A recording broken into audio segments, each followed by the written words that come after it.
اب سوال یہ پیدا ہوتا ہے کہ اگر ہم یہ تکبیریں پڑھنا چاہتے ہیں تو اپنے آپ کو یاد دہانی کیسے کرائیں؟ کیا طریقہ ہو کہ ہم یہ کام کر بھی جائیں؟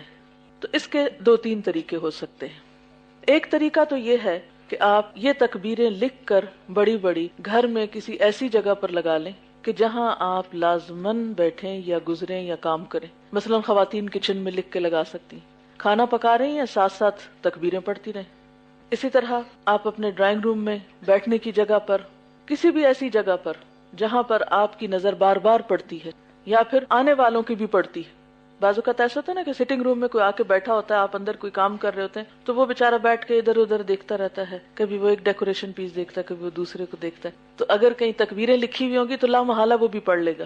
اس کے لیے ہم انشاءاللہ چھپوا رہے ہیں، وہ بھی آپ لے سکتے ہیں، ورنہ آپ خود اپنے ہاتھ سے لکھ کر، لیکن سپیلنگ درست ہو، غلط چیز نہ لکھی ہوئی ہو، اپنے ہاتھ سے لکھ کر کہیں نہ کہیں جا کے ایسی جگہ ضرور لگا دیں۔ تو گھر والے پوچھیں گے تو صرف یہ کیوں لگا رہی ہو؟ تو اس موقع پر آپ بتائیں یہ اس لیے لگا رہے ہیں، یعنی جاتے ہی واز و نصیحت نہیں کرنی، ادھر آؤ سب تکبیریں پڑھو، بلکہ وہاں لگا دیں اور ساتھ ہی ایک آدھ حدیث لگا دیں۔ تکبیروں کے اوپر ٹائٹل دے سکتے ہیں اللہ سب سے بڑا ہے، ٹھیک ہے۔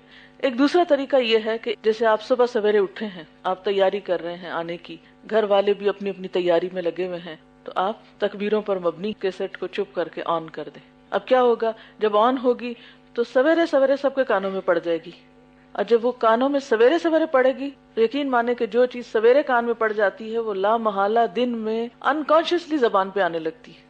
ایک دفعہ جو سویرے منہ پہ بات آتی وہ بار بار دن کو آتی چلی جاتی۔ تو اس طرح آپ خود بھی اور آپ کے گھر والے بھی تکبیریں پڑھ سکیں گے۔ پھر ایک تیسرا طریقہ کہ آپ خوبصورت انداز میں اس کو پڑھیں، یعنی اونچی آواز میں اللہ اکبر اللہ اکبر۔ تو جب آپ پڑھ رہے ہوں گے تو کیا ہوگا، کوئی دوسرا سنے گا تو وہ بھی شروع ہو جائے گا، لیکن اتنا زیادہ نہ پڑھیں کہ دوسرے پریشان ہو جائیں، یا وہ پڑھ رہے ہوں تو آپ تکبیریں شروع کر دیں اور ڈانٹ کھائیں، یا یہ کہ سو رہا ہو کوئی پاس اور آپ تکبیریں شروع کر دیں، تو اس وقت پھر نتیجہ کیا ہو سکتا ہے۔ لیکن ایسے وقت میں پڑھیں جب سب جاگ رہے ہیں اور سب آپ کی بات سن سکتے ہیں اور برداشت کر سکتے ہیں اور ساتھ شامل بھی ہو سکتے ہیں۔ اس سلسلے میں امام بخاری فرماتے ہیں کہ حضرت ابن عمر رضی اللہ تعالی عنہ اور حضرت ابو ہریرہ رضی اللہ تعالی عنہ ماہ ذی الحجہ کے ان دنوں میں بازار نکل جاتے، یہ دو صحابی، اور تکبیرات کہتے رہتے، اور دوسرے لوگ بھی ان کی تکبیریں سن سن کر تکبیریں کہتے۔ تو پہلی چیز جس کا آپ نے ان دنوں میں اہتمام کرنا ہے وہ کیا ہے؟ کثرت سے تکبیروں کا پڑھنا۔